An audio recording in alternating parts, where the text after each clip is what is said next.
ಕರ್ನಾಟಕ ರಾಜ್ಯ ಕುಲಾಲ ಕುಂಬಾರರ ಯುವ ವೇದಿಕೆ ಮತ್ತು ಮಹಿಳಾ ಸಂಘಟನೆಗಳ ಒಕ್ಕೂಟ ರಿಜಿಸ್ಟರ್ಡ್ ದಕ್ಷಿಣ ಕನ್ನಡ ಜಿಲ್ಲಾ ಸಮಿತಿ ದಾಸ್ ಚಾರಿಟೇಬಲ್ ಸೇವಾ ಟ್ರಸ್ಟ್ ರಿಜಿಸ್ಟರ್ಡ್ ಮಂಗಳೂರು ಸಹಯೋಗದಲ್ಲಿ ಜನವರಿ 4ರಂದು ಕುಂಭ ಕಲಾವಳಿ ಮಂಗಳೂರಿನ ಕುದ್ಮಲ್ ರಂಗರಾವ್ ಪುರಭವನದಲ್ಲಿ ನಡೆಯಲಿದೆ.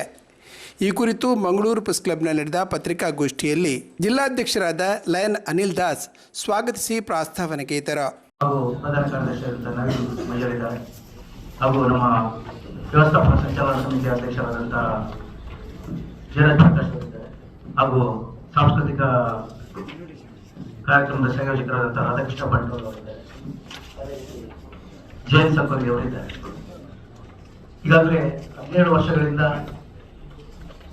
ರಾಜ್ಯವ್ಯಾಪಿ ಕುಲಾಲರ ಒಂದು ಸಂಘಟನಾತ್ಮಕವಾಗಿ ಯುವಕರಿಗೆ ಅದೇ ರೀತಿ ಹಿರಿಯರ ಆಶೀರ್ವಾದವನ್ನು ಪಡೆದು ಸಾಮಾಜಿಕವಾಗಿ ಅದೇ ರೀತಿ ಸಮಾಜದ ಒಗ್ಗಟ್ಟು ಅದೇ ರೀತಿ ಅಭಿವೃದ್ಧಿಯ ದೃಷ್ಟಿಯಿಂದ ಸ್ಥಾಪಿತವಾಗಿರುವಂತಹ ರಾಜ್ಯ ಕುಲಾಲರ ಈ ಒಂದು ಒಕ್ಕೂಟಕ್ಕೆ ಇದೀಗ 17 ವರ್ಷದ ಹಾದಿಯಲ್ಲಿದೆ. ಕಳೆದ 17 ವರ್ಷಗಳಿಂದ ನಿರಂತರವಾಗಿ ಸಮಾಜಮುಖಿ ಕೆಲಸದೊಟ್ಟಿಗೆ ಸೇವಾ ಕಾರ್ಯಕ್ರಮಗಳನ್ನು ಹಮ್ಮಿಕೊಳ್ಳುವ ಮೂಲಕ ಅದು ಸಮಾಜದಲ್ಲಿರುವಂತಹ ಕಟ್ಟಕಡೆಯ ಒಂದು ಆರ್ಥಿಕ ದುರ್ಬಲದಿಂದ ಹಿಡಿದು ಸಾಮಾಜಿಕವಾಗಿ, ಶೈಕ್ಷಣಿಕವಾಗಿ, ಧಾರ್ಮಿಕವಾಗಿ ಒಕ್ಕೂಟ ಮಾಡಿ ಆ ಒಂದು ಸಂಘಟನಾತ್ಮಕವಾಗಿ ತೊಡಗಿಸಿಕೊಂಡಂತಹ ಈ ಕಾಲಘಟ್ಟದಲ್ಲಿ ಇದೇ ಬರುವ ಆದಿತ್ಯವಾರ 4 ತಾರೀಕಿಗೆ ನಾವು ಸಮಾಜದ 45 ಜಿಲ್ಲೆಯಲ್ಲಿ 46 ಸಂಘಗಳನ್ನು ಒಟ್ಟುಗೂಡಿಸಿ ಅದರಲ್ಲಿರುವಂತಹ ಹಿರಿಯರು ಅದೇ ರೀತಿ ಎಲ್ಲ ಸಂಘಟನಾತ್ಮಕವಾಗಿರುವಂತಹ ಜವಾಬ್ದಾರಿಯನ್ನು ತಗೊಂಡು ನಾವು ಕುಂಭ ಕಲಾವಳಿ ಎನ್ನುವಂತಹ ಒಂದು ಸಾಂಸ್ಕೃತಿಕ ವೈಭವ ಕಾರ್ಯಕ್ರಮ ಕೇವಲ ಕಾರ್ಯಕ್ರಮವಾಗದೆ ಸಾಮಾಜಿಕ ಚಿಂತನೆ ಇಟ್ಟು ನನ್ನ ಜಿಲ್ಲಾಧ್ಯಕ್ಷತೆಯಲ್ಲಿ ಈಗಾಗಲೇ ಆ ಪದಗ್ರಹಣ ಕಾರ್ಯಕ್ರಮ ಬೆಳಿಗ್ಗೆ 8-8:30 ಪದಗ್ರಹಣ ಕಾರ್ಯಕ್ರಮ, ಅದೇ ರೀತಿ 9 ಗಂಟೆಯಿಂದ 9:30 ಒಳಗೆ ಡಾಕ್ಟರ್ ಮೋಹನ್ ಅವರ ಮುಖಾಂತರ ಸಾಂಸ್ಕೃತಿಕ ವೈಭವ ಕಾರ್ಯಕ್ರಮದ ಉದ್ಘಾಟನೆ, ಅದೇ ರೀತಿ ನಮ್ಮ ಪರಮಪೂಜ್ಯ ಸ್ವಾಮೀಜಿ ಆಗಿದ್ದ ಮೋಹನ್ ದಾಸ್ ಸ್ವಾಮೀಜಿ ಅವರ ದಿವ್ಯ ಉಪಸ್ಥಿತಿಯಲ್ಲಿ ಆಶೀರ್ವಾದದೊಂದಿಗೆ ಮುಲಿಯ ಸ್ವಾಮೀಜಿ,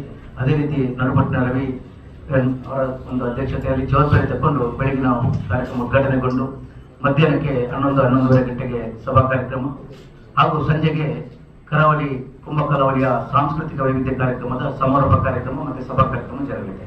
ಈ ಕಾರ್ಯಕ್ರಮಕ್ಕೆ ಈಗಾಗಲೇ ಮೈಸೂರಿನ ಒಡೆಯರ ಯದುವೀರವರು ನಮ್ಮ ಒಂದು ಕರೆಗೆ ಸ್ಪಂದಿಸಿ ಆ ಕಾರ್ಯಕ್ರಮಕ್ಕೆ ಬರ್ತಾ ಇದ್ದಾರೆ.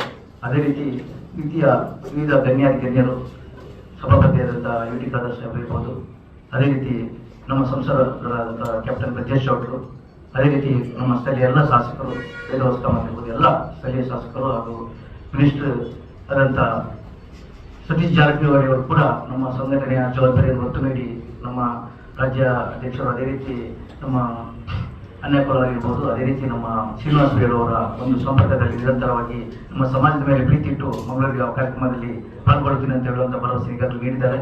ಒಂದು ಅದ್ದೂರಿಯಂತಹ ಸಾಮಾಜಿಕ ಕಾರ್ಯಕ್ರಮದೊಟ್ಟಿಗೆ ನಾನು ಬೆಳೆಸ್ಕೊಂಡು ಬಂದಿರುವಂತಹ 13 ವರ್ಷಗಳಿಂದ ಬೆಳೆಸ್ಕೊಂಡಿರುವಂತಹ ದಾಸ್ ಚಾರಿಟೇಬಲ್ ಸೇವಾ ಟ್ರಸ್ಟ್ ಮುಖಾಂತರ ಸಮಾಜದಲ್ಲಿರುವಂತಹ ಶೈಕ್ಷಣಿಕ ಅದೇ ರೀತಿ ಆರೋಗ್ಯವಾಗಿ ಒಂದು ಸಹಾಯಹಸ್ತವನ್ನು ನೀಡುವಂತಹ ದೊಡ್ಡ ಕಾರ್ಯಕ್ರಮವನ್ನು ಕೂಡ ಹಮ್ಮಿಕೊಂಡು ಆ ಕಾರ್ಯಕ್ರಮ ಯಶಸ್ವಿಗೊಳಿಸಲು ಈಗಾಗಲೇ ನಮ್ಮೆಲ್ಲರ ಸಹಕಾರವನ್ನು ಈಗಾಗಲೇ ಪತ್ರಿಕಾ ಮಾಧ್ಯಮದ ಮೂಲಕ ಅದೇ ರೀತಿ ಪತ್ರಿಕಾ ಹೇಳಿಕೆ ಮೂಲಕ ಈಗಾಗಲೇ ನಾವು ಕೊಡ್ತಾ ಇದ್ದೀವಿ. ಅದೇ ರೀತಿ ಆ ಕಾರ್ಯಕ್ರಮ ಬೆಳಿಗ್ಗೆ 8:30ರಿಂದ ಸಂಜೆ 9-9:30 ಗಂಟೆವರೆಗೆ ನಿರಂತರವಾಗಿ ನಡೀತಾ ಬರ್ತದೆ. ಅದೇ ರೀತಿ ಈ ಕಾರ್ಯಕ್ರಮದಲ್ಲಿ ಮುಖ್ಯವಾಗಿ ಸಮಾಜದಲ್ಲಿ ನಾವು ಈಗಾಗಲೇ ಒಂದು ಹಿರಿಯರಿಂದ ನಾವು ಆಶೀರ್ವಾದ ಪಡ್ಕೊಂಡು ಬಂದಿರ್ತೀವಿ ಅಂತ ಹೇಳ್ತೀವಿ. BS ಅವರು ಸಹಕಾರ ಸಿಂಧೂರ ಬಿರುದು ಸನ್ಮಾನ ಕಾರ್ಯಕ್ರಮದಲ್ಲಿ ಅವರಿಗೆ ಸಿಗ್ತಾ ಇದೆ. ಅದೇ ರೀತಿ ಒಂದು 10 ಜನ ಸಾಧಕರು ಡಾಕ್ಟರ್ ಅನೇಕುಲ ಸಮೇತ ಉದ್ಯಮ ಕ್ಷೇತ್ರದಲ್ಲಿರುವಂತಹ ಉದ್ಯಮಿಗಳಿಗೆ, ಅದೇ ರೀತಿ ಸಮಾಜದಲ್ಲಿ ಸೇವೆ ಮಾಡಿರುವಂತಹ ಸೀತಾರಾಮ್ ಬಂದಿರುವಂತಹ ಒಂದು ಸಾಧಕರಿಗೆ ನಾವು ಈ ಸನ್ಮಾನವನ್ನು ನೀಡ್ತಾ ಇದ್ದೀವಿ. ಮೊದಲನೇದಾಗಿ ಈ ಜಿಲ್ಲಾ ಸಮಿತಿಯಿಂದ ಈಗಾಗಲೇ ಒಂದು 200ಕ್ಕಿಂತಲೂ ಹೆಚ್ಚಿನ ಸದಸ್ಯರು ಈ ಕಾರ್ಯಕ್ರಮದಲ್ಲಿ ಭಾಗವಹಿಸಿ ದುಡಿತಾ ಇದ್ದಾರೆ. ಕಳೆದ 2 ತಿಂಗಳಿನಿಂದ ಅದರ ಬಗ್ಗೆ ಪೂರ್ವಭಾವಿಯಾಗಿ ಹಲವಾರು ಸಭೆಗಳು ನಡೆದಿದೆ. ಇದೀಗ ನಾವು ಈ ಕಾರ್ಯಕ್ರಮಕ್ಕೆ ಅಂತಿಮ ರೂಪವನ್ನು ಕೊಡುವಂಥ ದೃಷ್ಟಿಯಲ್ಲಿ ಆ ಕಾರ್ಯಕ್ರಮ ಜನವರಿ 4ಕ್ಕೆ ಅದ್ದೂರಿಯಾಗಿ ಮಾಡುವಂಥ ಸಂದರ್ಭದಲ್ಲಿ ನಾವು ಆ ಕಾರ್ಯಕ್ರಮದಲ್ಲಿ ಸಾಮಾಜಿಕವಾಗಿ 15ಕ್ಕಿಂತಲೂ ಮಿಕ್ಕಿ ತಂಡಗಳು ಈಗಾಗಲೇ ಹೆಸರು ನೋಂದಾಯಿಸಿ ಜಿಲ್ಲೆಯಲ್ಲಿರುವಂತಹ ಪ್ರತಿ ಸಂಘ, ಕಾಸರಗೋಡು ಜಿಲ್ಲೆಯಿಂದ ಇರ್ಬೋದು, ಉಡುಪಿ ಜಿಲ್ಲೆಯಿಂದ ಇರ್ಬೋದು, ಮಂಗಳೂರಿಂದ ಕನಿಷ್ಠ ಒಂದು 12-13 ತಂಡಗಳು ಭಾಗವಹಿಸಿ ಆ ಕಾರ್ಯಕ್ರಮ ಸ್ಪರ್ಧಾ ಕಾರ್ಯಕ್ರಮ ವೈವಿಧ್ಯ ಕಾರ್ಯಕ್ರಮ ಆಗ್ತಾ ಇದೆ. ಅದರ ಒಂದು ಸ್ಪರ್ಧಾ ಕಾರ್ಯಕ್ರಮ ಇಟ್ಟಿದ್ದಾರೆ. ಅದು ಕೂಡ ದಕ್ಷಿಣ ಜಿಲ್ಲೆಯಲ್ಲಿ ಪ್ರಪ್ರಥಮ ಬಾರಿಗೆ ಸಮುದಾಯದಿಂದ 51,000 ರೂಪಾಯಿ ಪ್ರಥಮ ಬಹುಮಾನ, 31,000 ರೂಪಾಯಿ ದ್ವಿತೀಯ ಬಹುಮಾನ, ತೃತೀಯ ಬಹುಮಾನ 21,000 ರೂಪಾಯಿ ಹಾಗೂ ಭಾಗವಹಿಸುವಂತಹ ಪ್ರತಿ ತಂಡಗಳಿಗೆ ಕೂಡ 7,000 ರೂಪಾಯಿ ನಾವು ನಗದನ್ನು ಗೌರವವಾಗಿ ಕೊಡ್ತಾ ಇದ್ದೀವಿ. ಕಾರ್ಯಕ್ರಮದ ಬಗ್ಗೆ ಸಂಸ್ಥಾಪಕರಾದ ಡಾಕ್ಟರ್ ಅಣ್ಣಯ್ಯ ಕುಲಾಲ್ ಸಂಪೂರ್ಣ ಮಾಹಿತಿ ಇತ್ತರು.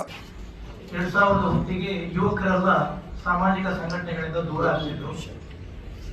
ಸೋಷಿಯಲ್ ಮೀಡಿಯಾ ಬಂದ ತಕ್ಷಣ ಸಂಘಟನೆಗಳಲ್ಲಿ ಹಿರಿಯರು ಬಿಟ್ಟರೆ ಯುವಕರು ಇರ್ತಿರ್ಲಿಲ್ಲ. ಯುವಕರೆಲ್ಲ ಸೋಷಿಯಲ್ ಮೀಡಿಯಾ ಅಥವಾ ಅವ್ರ ಮನೆ ಬಿಟ್ಟು ಬೇರೆ ಬೇರೆ ಉದ್ಯೋಗಕ್ಕೆ ಹೋಗಿದ್ರಿಂದ ಅವರ ಸಂಘಟನೆ ಆಗ್ತಿರ್ಲಿಲ್ಲ. ಅದನ್ನ ಮನಗೊಂಡ ನಾವು ಯುವ ವೇದಿಕೆ ಅನ್ನೋ ಕಾನ್ಸೆಪ್ಟ್ ಅನ್ನು ತಯಾರು ಮಾಡಿದ್ದು. ಯುವ ವೇದಿಕೆ ಮತ್ತು ಮಹಿಳಾ ಸಂಘಟನೆಗಳ ಒಕ್ಕೂಟ. ಈ ಕರಾವಳಿಯಲ್ಲಿ ಸುಮಾರು 70 ಕುಲಾಲ ಸಂಘಟನೆಗಳಿದ್ದಾವೆ. ಆದ್ರೆ ಒಂದು ಸಂಘಟನೆ ಇನ್ನೊಂದು ಸಂಘಟನೆ ಸಂಬಂಧ ಇರಲಿಲ್ಲ. ಯಾಕಂದ್ರೆ ಎಲ್ಲರೂ ಸಪರೇಟ್ ರಿಜಿಸ್ಟರ್ ಆಗಿದ್ರು. ಬಯಲ ಪ್ರಕಾರ ಯಾರಿಗೂ ಒಟ್ಟಾಗ್ಲಿಕ್ಕೆ ಆಗ್ತಿಲ್ಲ. ಅವನ್ನೆಲ್ಲ ಒಟ್ಟು ಮಾಡಬೇಕು ಅನ್ನೋ ನೆಲೆಯಲ್ಲಿ ಕರ್ನಾಟಕ ರಾಜ್ಯ ಕುಲಾಲ ಕುಂಬಾರ ಯುವ ವೇದಿಕೆ ಅಂತ ಮಾಡಿದೆ. ಯಾಕಂದ್ರೆ ಇಲ್ಲಿ ಕುಲಾಲರನ್ನ ಕುಲಾಲ ಮೂಲ್ಯ ಅಂತ ಕರಿತೇವೆ.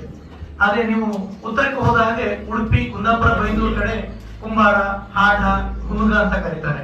ವಿಭಾಗೀಯ ಅಧ್ಯಕ್ಷರಾದ ಸುಕುಮಾರ್ ಬಂಟ್ವಾಳ್, ಕಾರ್ಯದರ್ಶಿ ನವೀನ್ ಕೆ ಮಜಲ್, ವ್ಯವಸ್ಥಾಪನಾ ಸಮಿತಿ ಅಧ್ಯಕ್ಷರಾದ ಜಯರಾಜ್ ಪ್ರಕಾಶ್ ಮತ್ತು ಜಯಂತ್ ಸಂಕೊಳಿಗೆ ಉಪಸ್ಥಿತರಿದ್ದರು.